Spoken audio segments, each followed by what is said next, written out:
All right, it says we're live now, but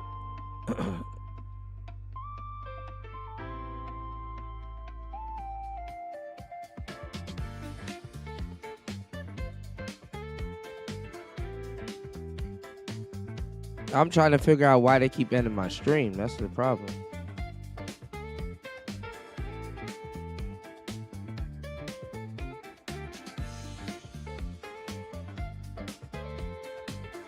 What's going on, Appliance? All right, what are y'all seeing on y'all side? Why do they keep ending my stream? This is is the stream just going off for you guys, or they're ending it? Like, why do they keep ending the stream? Give me 1 second, y'all. Let this play real quick. Money for the country, and we are ready to stage a second and much larger attack if we need to do so. So we were prepared to do a second wave if we needed to do so. We actually assumed that a second wave would be necessary, but now it's probably not. The first they keep if you'd like to call it that. The first attack was so successful, we probably don't have to do a second, but we're prepared to do a second wave, a much bigger wave. Going out of my way to you guys some great content. This was pinpoint, but we have a much bigger wave that probably won't have to do. This partnership of Venezuela with the United States of America, a country that everybody wants to be involved with because of what we were able to do and accomplish, will make the people of Venezuela rich, independent, and safe. And it will also make the many, many people from Venezuela that are living in the United States extremely happy. They suffered. So much was taken from them. They're not going to suffer anymore. The illegitimate dictator Maduro was the kingpin of a vast criminal network responsible for trafficking colossal amounts of deadly and illicit drugs into the United States. As alleged in the indictment, he personally oversaw the... So let me... well, he said he oversaw. Because I was going to say, what do they mean he was trafficking? Does that mean that he knew drugs was coming in and he wasn't doing anything to stop it? So they're saying, okay, well, you're doing this? Or was he knowingly sending shit over here? Vicious cartel known as Cartel de las Solas, which flooded our nation with lethal poison, responsible for the deaths of countless Americans, the many, many Americans. Hundreds of thousands over the years of Americans died because of him. Maduro and his wife will soon face the full might of American justice and stand trial on American soil. Right now they're on a ship. They'll be heading to, ultimately, New York. And then a decision will be made, I assume, between New York and Miami or Florida. But we have people where the overwhelming evidence of their crimes will be presented in a court of law. I've seen it. I've seen what we have. It's both horrible and breathtaking that something like this could have been allowed to take place. For many years after his term as president of Venezuela expired, Maduro remained in power and waged a ceaseless campaign of violence, terror, and subversion against the United States of America, threatening not only our people, but the stability of the entire region. And you all saw it. In addition to trafficking gigantic amounts of illegal drugs that inflicted untold suffering and human destruction all over the country, all over in particular the United States, Maduro sent savage and murderous gangs, including the bloodthirsty prison gang Tren de Aragua, to terrorize American communities nationwide. And he did indeed. They were in Colorado. They took over apartment complexes. They cut the fingers off people if they called police. They were brutal. But they're not so brutal now. And I just have to congratulate our military, Pete, and everybody, and our National Guard, because the job that they've done, whether it's in Washington, D.C., where we have a totally safe city, where it was one of the most unsafe cities anywhere in the world, frankly, and now we have no crime in Washington, D.C., We haven't had That's a cap. killing. We had the terrorist attack a few weeks ago. A little bit of a different kind of a threat, but we haven't had a killing in a long period of time, 6-7 months. On average, 2 a week in Washington, our capital. We don't have that anymore. The restaurants are opening. Everyone's happy. They're walking their daughters. They're walking their children, their wives. They walk to restaurants. What's going on, Chaos? All over Washington, D.C. So I want to thank the National Guard. I want to thank our military. And I want to thank law enforcement. It's been amazing.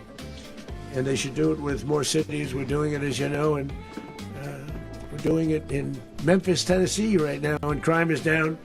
We've just sort of started a few weeks ago, but crime is down now 77%.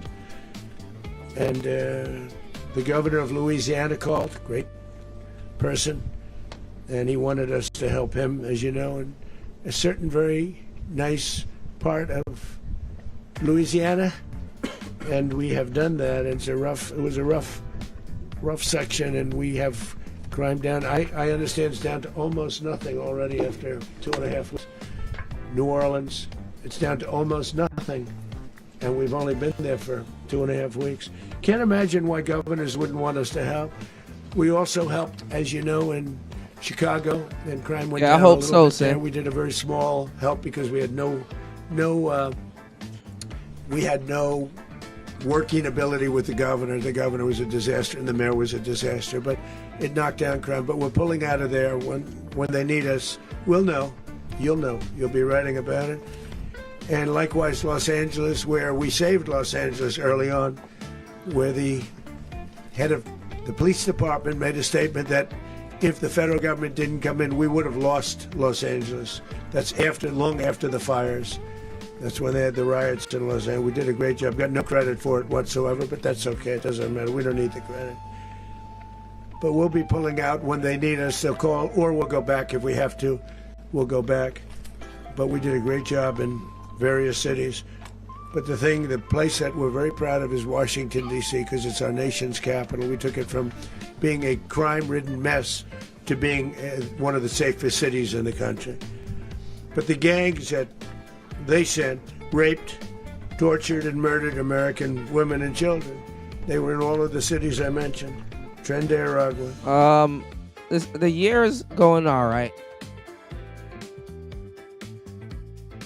I'm sick. My throat hurts, pause. But I'm here, giving y'all some great content as I always do. And I'm here, trying to get everything working for you guys. All right, give me 1 second. Let's go back to it. And they were sent by Maduro to And terrorize. it's good. Today is my brother's birthday. He was in the chat. I don't see him anymore, but probably because all of this stupid stuff that's happening right now. But please, everybody, hit the like button. Please support the show via Cash App. It's Player Talk Radio. Let's get it. As our people, and now Maduro will never again be able to threaten an American citizen or anybody from Venezuela. There will no longer be threats. For years, I've highlighted the stories of those innocent Americans whose lives were so heartlessly robbed by this Venezuelan terrorist organization. Really one of the worst. One of the worst. They say the worst. Americans like 12-year-old Jocelyn Nungary from Houston. Beautiful Jocelyn Nungary. What happened to her? They, as you know, they kidnapped, assaulted, and murdered by Aragua animals. They murdered Jocelyn and left her dead under the bridge. There was a bridge that will never be the same to so many people after seeing what happened. As I've said many times, the Maduro regime emptied out their prisons, sent their worst and most violent monsters into the United States to steal American lives. Yeah. And they came from mental institutions and insane asylums. They came from prisons and jails. The reason I say both, they sound similar. Actually, prisons Jails are different. A little bit more hostile, a little bit tougher. A mental institution isn't as tough as an insane asylum, but we got them both. They sent from their mental institutions, they sent from their jails, prisons. They were drug dealers, they were drug kingpins, they sent everybody bad into the United States. But no longer, and we have now a border where nobody gets through. In addition, Venezuela unilaterally seized and sold American oil, American assets, and American platforms, costing us billions and billions of dollars. They did this a while ago, but we never had a president that did anything about it. They took all of our property. It was our property. We built it. And we never had a president. No, it's my brother's birthday. My birthday is on the 8th. Chaos. You said, like I said, fuel prices are about to plummet. Yeah, this is gonna. I mean, I don't know. I mean, it might or should make the Republicans look good once this stuff blows over.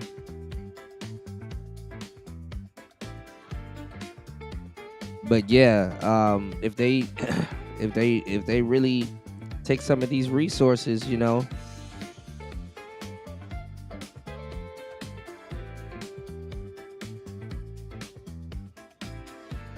hopefully the quality of life for the Americans go up. Let's go. President that decided to do anything about it. Instead, they fought wars that were 10,000 miles away. We built Venezuela oil industry with American talent, drive, and skill, and the socialist regime stole it from us during those previous administrations, and they stole it through force. This constituted one of the largest thefts of American property in the history of our country. Considered the largest theft of property in the history of our country. Massive oil infrastructure was taken like we were babies, and we didn't do anything about it. I would have done something about it. America will never allow foreign powers to rob our people or drive us back into and out of our own. That's what they did. Furthermore, under the now deposed dictator Maduro, Venezuela was increasingly hosting foreign adversaries in our region and acquiring menacing offensive weapons that could threaten U.S. interests and lives. And they used those weapons last night. Potentially in league with the cartels operating along our border. All of these actions were in gross violation of the core principles of American foreign policy, dating back more than 2 centuries. And not anymore. All the way back, it dated to the Monroe Doctrines. And the Monroe Doctrine is a big deal, but we've superseded it by a lot. By a real lot. They now call it the Monroe Document. I don't know. It's Monroe Doctrine. We sort of forgot about it. It was very important, but we forgot about it. We don't forget about it anymore. Under our new national security strategy, American dominance in the Western Hemisphere will never be questioned again. Won't happen. So just in concluding, for decades, other administrations have neglected or even contributed to these growing security threats in the Western Hemisphere. Under the Trump administration, we are reasserting American power in a very powerful way in our home region.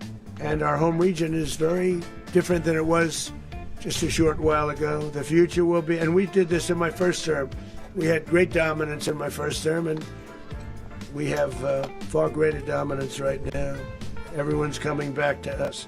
The future will be determined by the ability to protect commerce and territory and resources that are core to national security. These are core to just like tariffs are, they've made our country rich, and they've made our national security stronger than ever before. But these are the iron laws that have always determined global power. And we're going to keep it that way. We will secure our borders. We will stop the terrorists. We will crash the cartels, and we will defend our citizens against all threats, foreign and domestic. Other presidents may have lacked the courage or whatever to defend America, but I will never allow terrorists and criminals to operate with impunity against the United States. This extremely successful operation should serve as warning to anyone who would threaten American sovereignty or endanger American lives. Very importantly, the embargo on all Venezuelan oil remains in full effect. The American Armada remains poised in position, and the United States retains all military options until United States demands have been fully met and fully satisfied. All political and military figures in Venezuela should understand what happened to Maduro can happen to them, and it will happen to them if they aren't just fair, even to their people. The dictator and terrorist, Maduro, is finally gone, and Venezuela people are free. They're free again. It's been a long time for them, but they're free. America is a safer nation. This morning, it's a prouder nation this morning because it didn't allow this horrible person and this country that was things to us. What's going on, Tampa? Happy New Year, bro. To happen. And the Western Hemisphere is right now a much safer place to be. So I want to thank everybody for being here. I want to thank General Raisin Kane. He's a fantastic man. I've worked with a lot of generals. I worked with some I didn't like. I worked with some I didn't respect. I worked with some that just weren't good. But this guy is fantastic. I watched last night one of the most precise attacks on sovereignty. I mean, it was an attack for justice. And I'm very proud of him, and I'm very proud of our Secretary of War, Pete Hegseth, who I'm going to ask to say a few words. Thank you very much. Mr. President, can you explain how the U.S. will run Venezuela? Well, thank you, Mr. President. Finally, a commander-in-chief the world respects and the American people deserve. And as the President said, words can barely capture the bravery and the power and the precision of this historic operation. A massive joint military and law enforcement raid flawlessly executed by the greatest Americans our country has to offer. American warriors are second to none, the best in the world and the best of our country. What all of us witnessed last night was sheer guts and grit, gallantry and glory of the American warrior. I'm simply humbled by such men, and I tip my hat to our chairman, Dan Raisin Kane, and all those Americans who stood watch last night. Our warriors are the elite of America, and again, President Trump has your back. No other country on planet Earth, and it's not even close, could pull this kind of operation off. And no other president has ever shown this kind of leadership, courage, and resolve. The most powerful combination the world has ever seen. As the President said, our adversaries remain on notice. America can project our will anywhere, anytime. The coordination, the stealth, the lethality, the precision, the very long arm of American justice, all on full display in the middle of the night. Nicolas Maduro had his chance, just like Iran had their chance, until they didn't and until he didn't. He effed around, and he found out. Oh, President shit. Trump is Word for deadly word. serious about stopping the flow of gangs and violence to our country. Deadly serious about stopping the flow of drugs and poison to our people. Deadly serious about getting back the oil that was stolen from us. And deadly serious about reestablishing American deterrence and dominance in the Western Hemisphere. This is about the safety, security, freedom, and prosperity of the American people. This is America first. This is peace through strength. And the United States War Department is proud to help deliver it. Welcome to 2026, and under President Trump, America is back. I'd like to welcome now our chairman, Chairman Raisin Kane, to give a few more details about the operation. Mr. Chairman. Thank you, Mr. Secretary. Thank you, Mr. President. He made And sure to good swap morning. out Last with night, the other on the guys. order of the President of the United States, and in support of a request from the Department of Justice, as the President said, the United States military about to answer conducted no an questions. apprehension mission in Caracas, Venezuela, to bring to justice two indicted persons, Nicolas and Cecilia Maduro. This operation, known as Operation Absolute Resolve, was discreet, precise, and conducted during the darkest hours of January 2nd and was the culmination of months of planning and rehearsal, an operation that, frankly, only the United States military could undertake. What I'd like to do this morning is talk to you through some of the preparation and without compromising any of our tactics, techniques, and procedures. There is always a chance that we'll be tasked to do this type of mission again. Our interagency work began months ago and built on decades of experience of integrating complex air, ground, space, and maritime operations.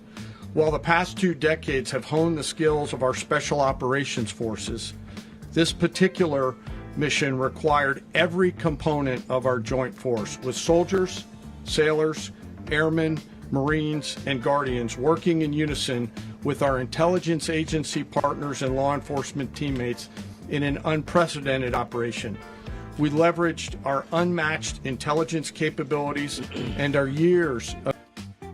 Well, I mean, they said this is Putin's and China's homeboy. I mean, I wonder what they're gonna say. It's gonna be like, damn, you got your bro. experience in hunting terrorists. And we could not have done this mission without the incredible work by various intelligence agencies, including the CIA, NSA, and NGA. We watched, we waited, we prepared, we remained patient and professional. This mission was meticulously planned, drawing lessons from I wonder if they're gonna try to use him to end the decades war. of missions over the last many years, many missions over these last many years.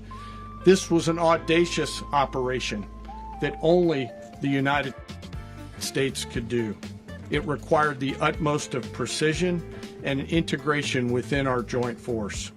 And the word integration does not explain the sheer complexity of such a mission.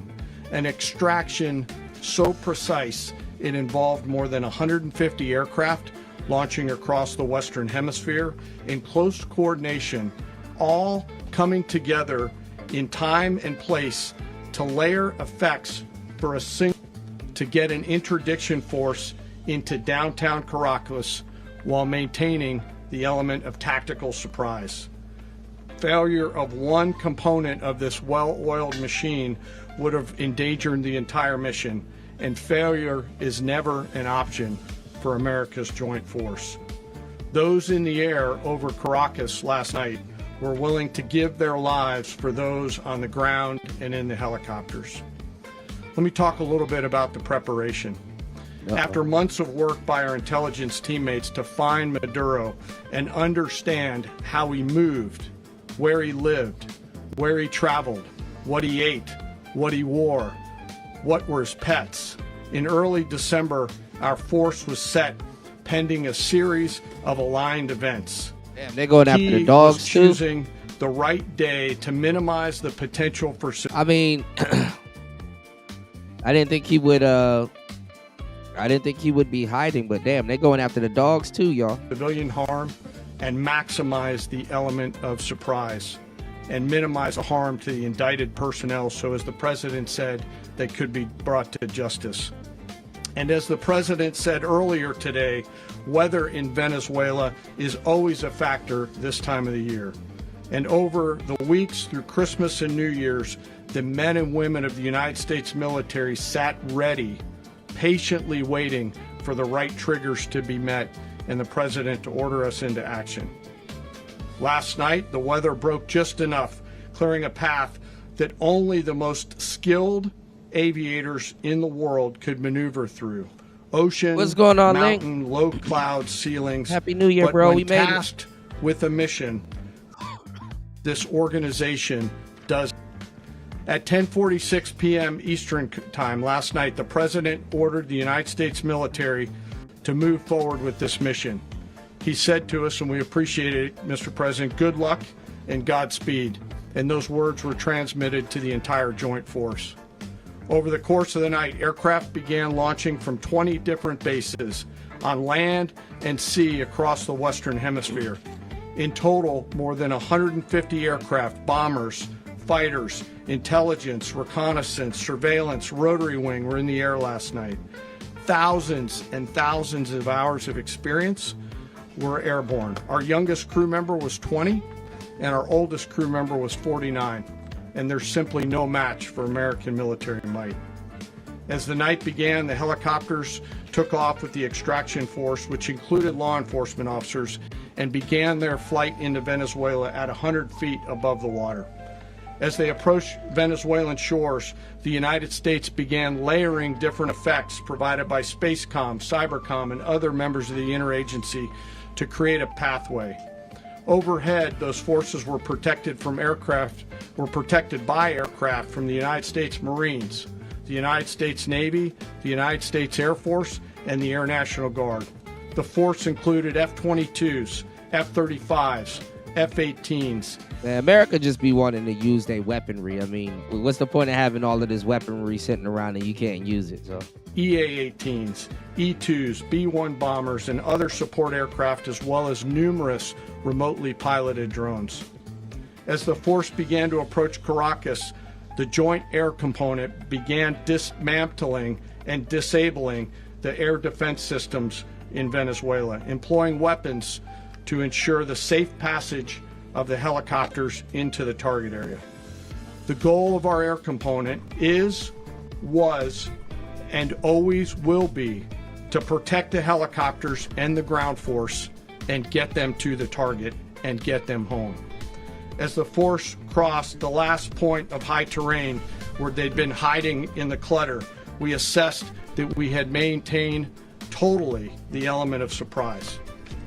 As the helicopter force ingressed towards the objective at low level, we arrived at Maduro's compound at 1:01 a.m. Eastern. And mind you, like Trump and everybody, they're sitting back watching this stuff in 4K Standard Time, or 2:01 a.m. Caracas local time.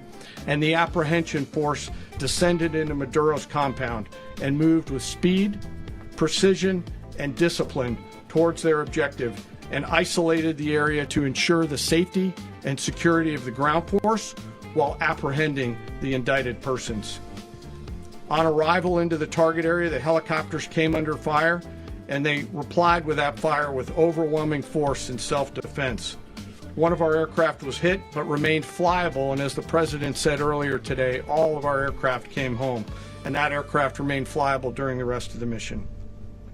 As the operation unfolded at the compound, our air and ground intelligence teams provided real-time updates to the ground force, ensuring those forces could safely navigate the complex environment without unnecessary risk. The force remained protected by overhead tactical aviation. Maduro and his wife, both indicted, gave up and were taken into custody by the Department of Justice, assisted by our incredible U.S. military. We the world police, y'all. Put a RICO charge out. With professionalism and precision, with no loss of U.S. life. After securing the indicted persons, the force began to prep for departure. Helicopters were called in to exfiltrate the extraction force, while fighter aircraft and remotely piloted aircraft provided overhead coverage and suppressive fire. There were multiple self-defense engagements as the force began to withdraw out of Venezuela. The force successfully exfiltrated and returned to their afloat launch bases, and the force was over the water at 3:29 a.m. Eastern Standard Time with indicted persons on board. And both Maduro and his wife were embarked aboard the USS Iwo Jima. In closing, what we've witnessed today is a powerful demonstration of America's joint force. We think, we develop, we yeah, I know, right, D Chicago? What's going on, man? Happy New Year's, bro. Train, we rehearse, we debrief, We rehearse again It started off good. I don't know about now. and again, not to get it right, but to ensure that we cannot get it wrong. Our jobs are to integrate combat power so when the He got a taste of a little bit of war and he's like, you know what? Fuck it. order comes, we can deliver overwhelming force at the time and the place of our choosing against any foe anywhere in the world. I am immensely proud today of our joint force and filled with gratitude to represent them here today. There is simply no mission too difficult for these incredible professionals and the families that stand by them and support them. As we stand here this morning, our forces remain. What's going on, Dolomite? Yeah, they done took that man and his wife.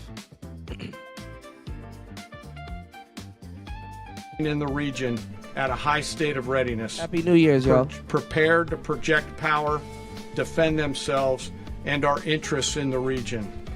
This operation is a testament to the dedication and unwavering commitment to justice and our resolve to hold accountable those who threaten peace and stability. In closing, I want to express my heartfelt gratitude to the brave men and women who executed this mission. Their courage and tireless commitment to our nation are what makes us strong. Thank you, Mr. Secretary, and thank you, Mr. President. Well, I don't have much to add to what you've heard now, other than the following points. Nicolas Maduro was indicted in 2020 in the United States. He is not the legitimate president of Venezuela. That's not just us saying it. Good on The first Star Trump P. Happy New Year, bro. The Biden administration, the second Trump administration, none of those three recognized him. He's not recognized by the European Union and multiple countries around the world. He is a fugitive of American justice with a $50 million reward, which I guess we saved $50 million. And We should make sure. yeah, exactly. But Don't let anybody claim it. Nobody deserves it but us. But I want to be clear about one thing. Nicolas Maduro had multiple opportunities to avoid this. He was provided multiple very, very, very generous offers and chose instead to act like a wild man, chose instead to play around. And the result is what we saw tonight. He said word for word, he fucked around and found out. Fucked around he did, found out he must. The other message here is the following. You have a guy, like many people around the world, they like to play games. You have a guy who decides he's going to invite Iran into his country, is going to, do the confiscation of American oil companies, is going to flood I got you, New. our country with gang members, is going to take Americans prisoner and try to hold that's what them you get for talking hostage and shit, trade them you like know? he was able to do with the Biden administration. Basically likes to play games all this time and thinks nothing's going to happen. And I hope what people now understand is that we have a president. The 47th president of the United States is not a game player. When he tells you that he's going to do something, when tells you he's going to address a problem, he means it. He actions He's it. now finding out. I can tell you, I've watched this process now for 14, 15 years, been around it. Everybody talks. I'm going to do this. I'm going to do that. When I get there, we're going to do this. We're going to take. This is a president of action. Like, I don't understand yet